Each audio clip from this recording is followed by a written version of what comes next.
Et j'ai le plaisir de recevoir l'ATOUM, l'association du théâtre universitaire du Mans. Rose Choquet, bonsoir. Sarah Guillermo, bonsoir. Bonsoir. Maude Gratedou, bonsoir. Bonsoir. Vous êtes toutes les trois comédiennes et étudiantes. Et vous venez nous présenter justement cet atelier de théâtre et cette pièce. L'ATOUM, c'est une association qui chaque année prépare justement un spectacle, une pièce de théâtre. Là, on va pouvoir en profiter du 1er au 5 avril prochain. Ça se passe à Ève, la salle universitaire. Vous pouvez y aller en tramway, je le rappelle, sur la ligne 1 à Ribet. Comme ça, toutes les informations sont prises.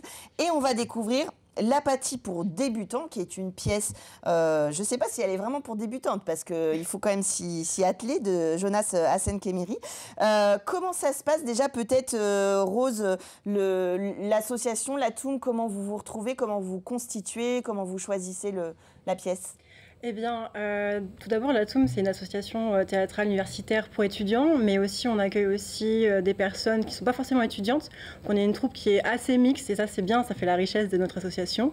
Et ce que nous faisons chaque année, c'est que nous, on s'engage vraiment à amener un metteur en scène professionnel. Et généralement, c'est lui qui va nous proposer des pièces. Mais par exemple, cette année, il nous a demandé « Est-ce que vous voulez faire quelque chose de plus contemporain ou de plus classique ?» Et nous avons tous répondu quelque chose de plutôt contemporain. C'est ça que nous aimons aussi avec nos metteurs en scène, c'est qu'on cherche à aller au-delà du classique que nous avons l'habitude de voir.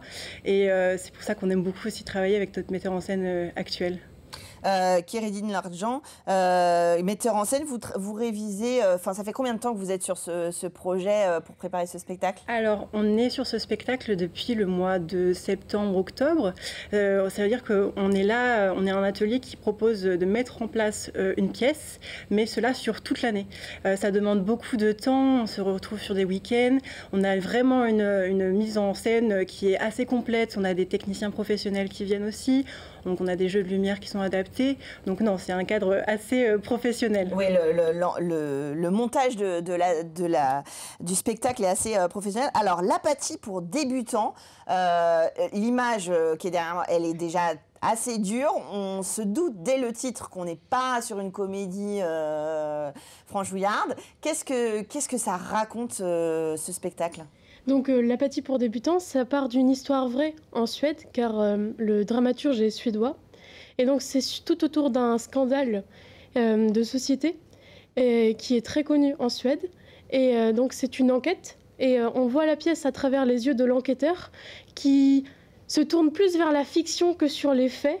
Et son imagination débordante, contrairement à ce que vous avez dit, rend la pièce comique.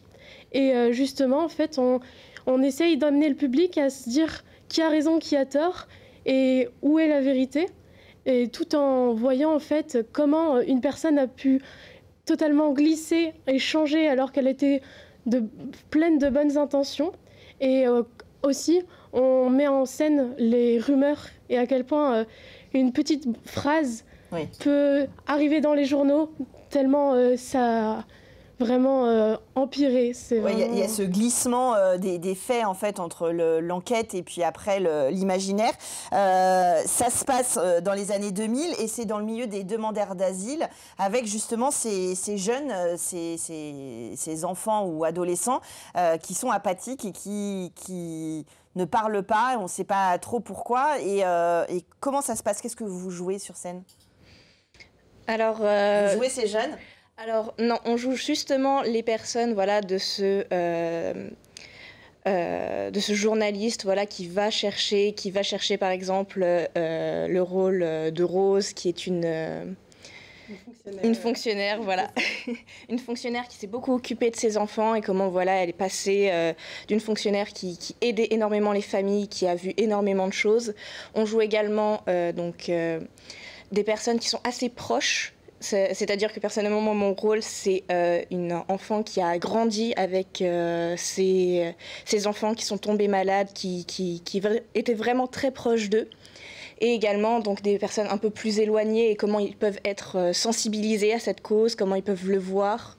Donc tout un regard, voilà, de la société vis-à-vis de ces enfants, que ce soit un peu plus proche, un peu plus éloigné. Donc on est un peu Oui, les différentes visions qu'on peut avoir de ces jeunes enfants. Ça parle évidemment d'asile, de migration, enfin d'immigration, d'accueil et peut-être aussi de compréhension et de voir comment on peut dialoguer avec ces cultures qui sont pas les nôtres et comment ça peut engendrer, comme vous disiez, un peu le principe du téléphone arabe, des incompréhensions en fait. Oui, c'est ça, tout à fait. Et ce qui est intéressant avec cette pièce, c'est que justement, les enfants sont au cœur de cette histoire. Et pourtant, on ne les voit jamais. Ouais, il n'y a aucun comédien qui va interpréter un enfant qui est apathique.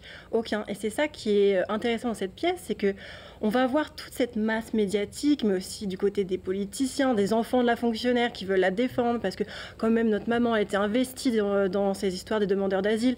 Et en fait, ces enfants, ils passent à la trappe. C'est-à-dire qu'on a un sujet qui est assez lourd et au final on se concentre que sur tout ce qui est autour et ça marque bien comment les rumeurs et les fake news prennent toute la place sur ce qui se passe véritablement.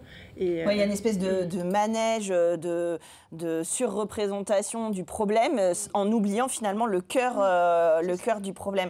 Comment vous avez travaillé pour justement jouer ces personnages autour de ces jeunes-là ?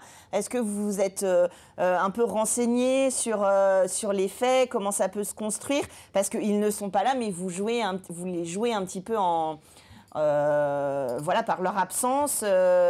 Comment vous avez créé ce lien qui n'existe pas puisqu'ils ne sont pas sur scène ?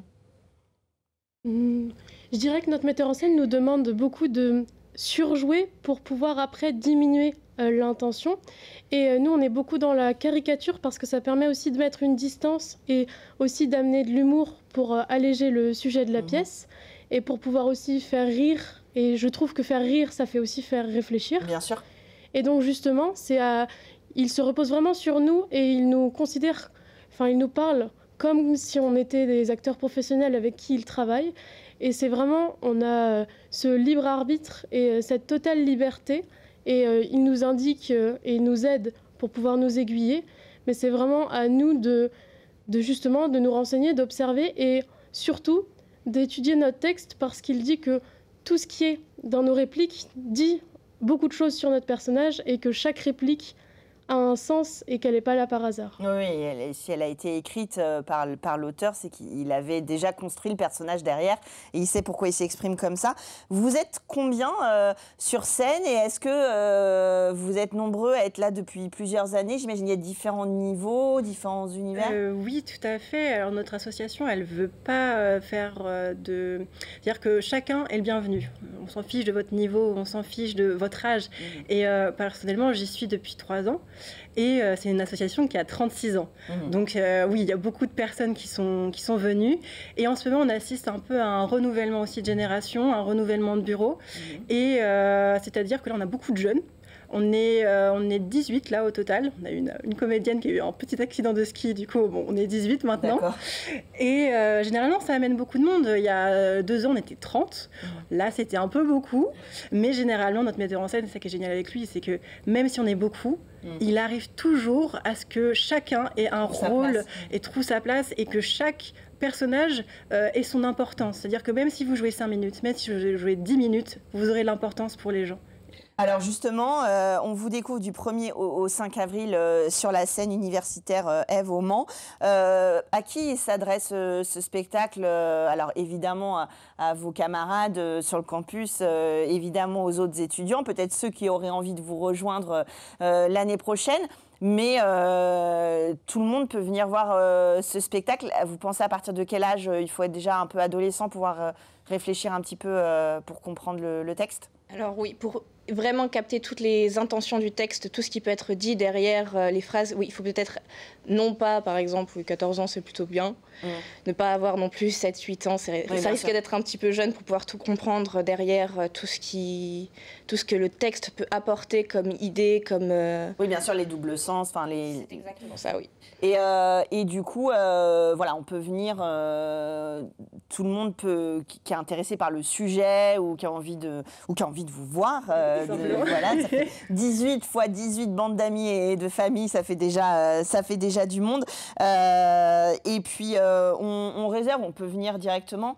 Alors, vous pouvez réserver par notre adresse mail, normalement, qui est sur la petite affiche qu'on vous a fournie. Mais oui, sinon, généralement, il reste un peu de place, mais le samedi, généralement, ça part vite. Donc oui, sinon, vous pouvez venir sur place et réserver directement. Pour les étudiants, c'est des tarifs réduits qui sont à 4 €. Pour les non-étudiants, ce sera un tarif à 8 €, parce qu'on n'est pas des professionnels non plus, nous restons des amateurs. Et donc oui, c'est ouvert à tous et vous êtes le bienvenu. Ouais, bien ça évidemment. reste accessible d'aller encourager des jeunes qui s'emparent de textes comme ce texte, donc l'apathie pour débutants. Et ça fait réfléchir et ça permet de voir aussi, vous, votre interprétation, comment vous êtes approprié le texte et comment vous le jouez. Et ben, on vous souhaite de belles représentations. Donc là, je sens que on doit commencer un petit peu à être stressé vu que ça commence très bientôt. L'apathie pour débutants, donc à la scène universitaire du Mans, vous avez plusieurs représentations. N'hésitez pas à aller les voir, à voir la troupe de l'ATOUM, l'association universitaire de théâtre. Merci à toutes les trois d'être venues sur le plateau. Et nous, on se retrouve jeudi prochain, même heure dans Culturel.